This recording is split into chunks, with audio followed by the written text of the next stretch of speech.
Bueno, primero, disculpar la ausencia de José Pérez Tirado, que era el que tenía que participar en este foro. Ha tenido un problema familiar, ha tenido que suspender el viaje a Madrid y me pidió que yo participara en su nombre y en el nombre de Stop y agradecimiento a Ana para hablaros de la reforma del Código Penal del 2019. Evidentemente voy a intentar no consumir los 20 minutos porque es el único de los temas que habla más del post-accidente de lo que hemos visto hoy y no sé si es el tema más interesante. Para mí lo es porque es a lo que me dedico, pero que a lo mejor es el más costoso. De hecho, la presentación tiene 56 diapositivas que evidentemente no voy a pasar ni dos, porque si no, no llegaríamos a tiempo y además creo que la tenéis a vuestra disposición para que la podáis ver cuando queráis. Yo voy a hacer una reflexión de lo que ha supuesto la reforma del Código Penal de marzo del 2019, pero me voy a retrotraer un poquito al año 2015. En el año 2015 se introducen en España dos grandes normas, una en negativo y otra en positivo. La negativa, la despenalización de los accidentes de tráfico, se retira del Código Penal el título sexto, que era el de las faltas, porque todos los accidentes de tráfico iban por faltas. De hecho, eso perjudicaba muchas veces a lo que eran realmente imprudencias graves. Y una positiva, que fue la introducción del sistema de valoración de daños personales, con una reforma que modificaba plenamente el cambio, la indemnización a las víctimas.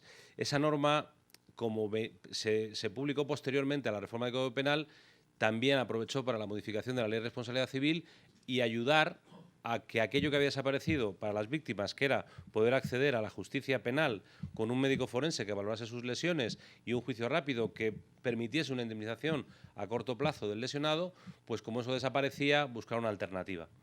La alternativa era lo que le llamaban ya la oferta y la respuesta motivada, que realmente fue un absoluto fracaso y ha sido una de las causas que ha motivado la modificación en 2019 del Código Penal. En esto las compañías de seguros han tenido mucho que ver. Yo creo que las compañías de seguros forman parte de todo el gran problema de la seguridad vial, de las indemnizaciones a las víctimas, y muchas veces salen un poco protegidas, no sabemos por qué. El lobby asegurador es muy potente y en el fondo han participado mucho de la gran problemática de las víctimas, ¿no? Yo el otro día estuve en una declaración en un atropello y el abogado de una gran compañía, de la líder del mercado español, me dijo, pero si esto es un simple atropello, ¿no? Y digo, hombre, es un simple atropello que ha atropellado a dos personas en un paso de peatones, ha matado al feto que llevaba en la tripa a la señora, que iba en ese momento a dar a luz, y le ha causado lesiones graves en la cabeza al marido y a ella la ha tenido 2 meses en el hospital. ¿Te parece un simple atropello? Y dices, sí, porque en el fondo no deja de ser un atropello en un paso de peatones y esto está despenalizado. Esa es la conclusión a la que el sector asegurador ha llevado a que, como ahora son ellos los que tienen que hacer las ofertas, pues el reproche penal ha dejado de existir y han conseguido, en parte, que los juzgados piensen igual que ellos. Cuando nos hacemos la pregunta de si funciona la reforma del Código Penal, yo voy a dar dos respuestas. Para la prevención, es decir, para evitar los accidentes, evidentemente el Código Penal no va a tener ese efecto.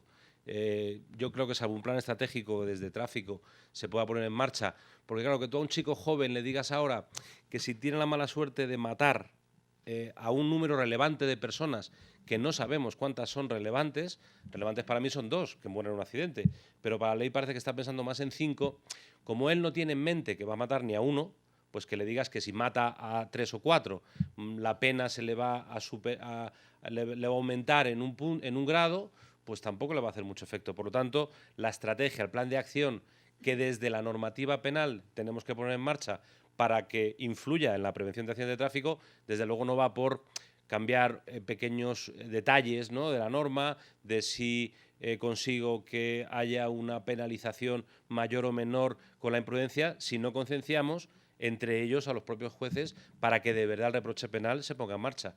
La norma tuvo 3 grandes hitos. Primero, el delito de fuga.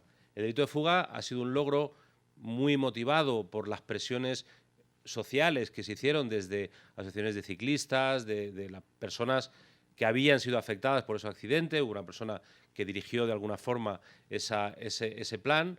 Salió bien, desde Stop Accidentes también presionamos para conseguir, presentando escritos en los ministerios, hablando con el Tribunal Supremo, porque ahora tenemos la suerte de que tenemos a don Vicente Magro Servet en el Tribunal Supremo y él también ayudó mucho por la forma de entenderlo, pero tenemos un delito de fuga que venía a resolver un poco la problemática del delito de omisión del deber de socorro, porque os recuerdo que el delito de omisión del deber de socorro, y aquí están autoridades que lo pueden corroborar, no es un delito de conducción, es un delito de omisión del deber de socorro, del que deja desamparada a una persona con el grave riesgo de que incremente sus lesiones o incluso fallezca, que incluso terceros no conductores podrían incurrir en el mismo delito. Pero aquel conductor que para evitar la acción de la justicia, que para evitar que llegara la policía o la Guardia Civil y le hiciera una prueba de alcohol y detectara que había consumido drogas o había bebido alcohol, se marchaba, salía de rositas. De hecho, todavía siguen saliendo de rositas si no les detienen en el plazo de 2 horas.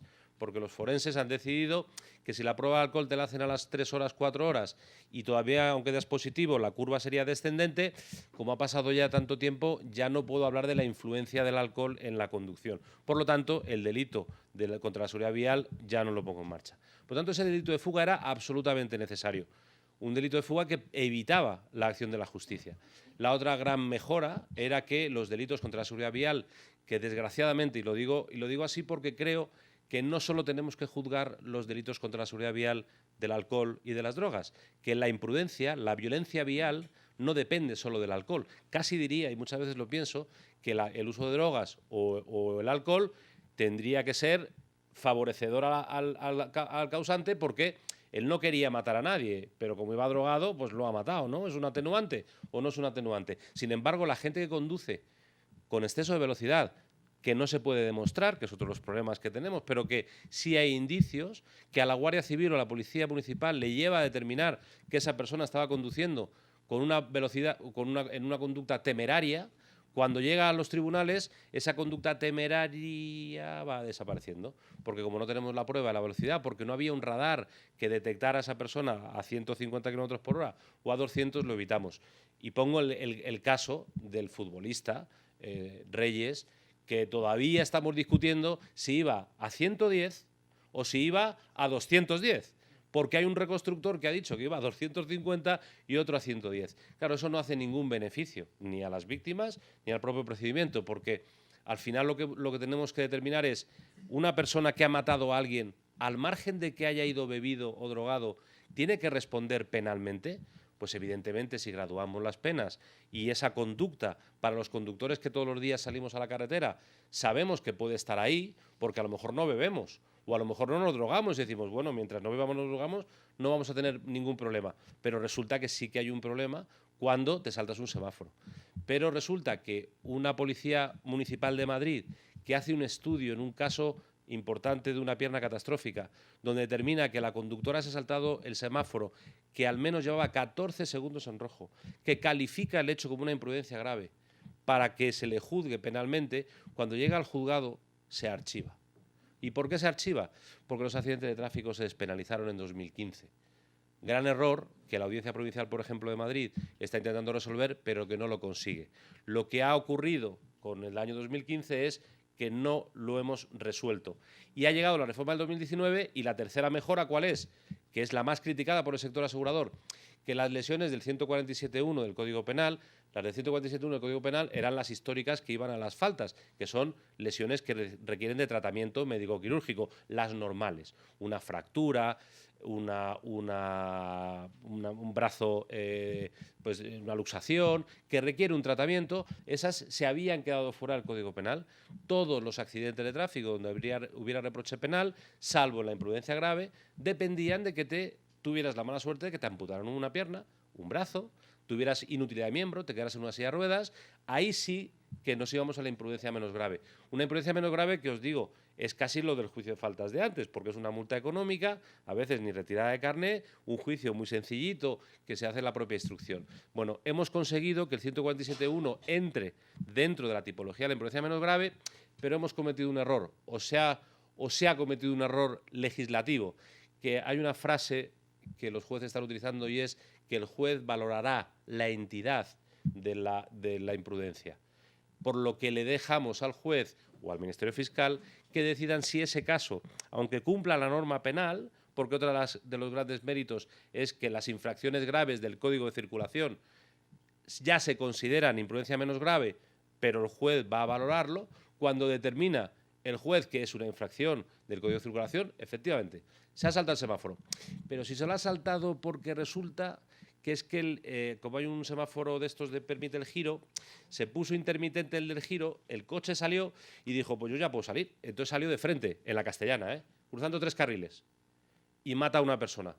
Pues ese acto ya demuestra que a lo mejor no se lo saltó intencionalmente, fue por un despiste. Y como las imprudencias leves se despenalizaron en el año 2015 porque los juzgados penales no querían intervención, la consecuencia ha sido que con la reforma del 2019, de momento llevamos 6 meses, la mayor parte de los juzgados, y especialmente en Madrid, siguen considerando exactamente lo mismo. Aunque haya infracción grave, aunque hayas denunciado aunque haya infracción menos grave y aunque la hayas denunciado, porque es un requisito que tiene la víctima tiene que denunciar. Aquí no se persigue de oficio y presentes tú la denuncia. Cuando llega al juzgado, el juzgado dice, ya, está todo fenomenal, pero es que esto ya no es delito. Ahora, los tráficos son indemnizaciones civiles. Se pagan con dinero. Por lo tanto, tienes que pelearte con el juzgado, tienes que pelearte con el fiscal que visa el archivo que ha dictado el juzgado, tienes que irte a la audiencia provincial y si tienes suerte te lo devuelve. Pero claro, ¿cómo te lo devuelve? Se lo devuelve a un juzgado que no quiere tramitar ese asunto. Entonces la audiencia provincial le obliga a instruir, le obliga a hacer lo que dice la ley que tiene que hacer, que es nosotros lo que en los recursos siempre planteamos. Si no le estamos pidiendo más, le estamos pidiendo simplemente que haga lo que dice la ley y es que instruya, que cite al conductor, que cite al perjudicado, que lo vea un médico forense y que a la vista de lo que tenemos pues podamos determinar si hay un reproche penal, aunque sea pequeñito, que es el de las imprudencias menos graves.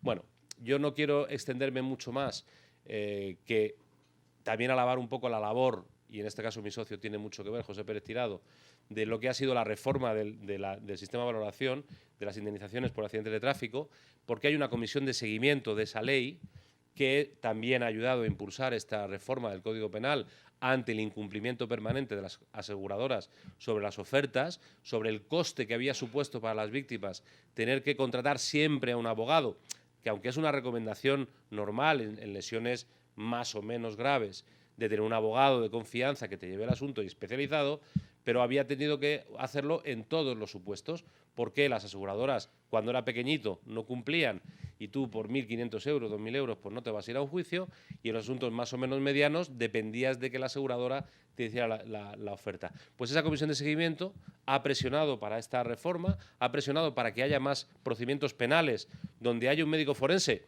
del que no tengo tiempo de hablar, para que vea al lesionado y emita buenos informes, porque desde luego los forenses no son los que mejores informes para las víctimas van a hacer normalmente, y que se pongan medidas desde la penalización, porque estamos en ese sistema.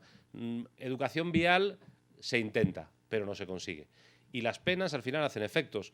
La reforma del código del carnet por puntos tuvo un efecto importante porque la gente no quería perder los puntos. Luego habrá alguno que dirá, bueno, si yo tengo todos, porque pierda luego 4 no me importará. Pero inicialmente tuvo éxito porque se aceptó muy bien. Bueno, pues a lo mejor hay que enseñarles que causar una muerte, aunque no hayas bebido o no te hayas drogado, también tiene que tener un reproche penal. El justo, pero también tiene que tener un reproche penal. Muchas gracias.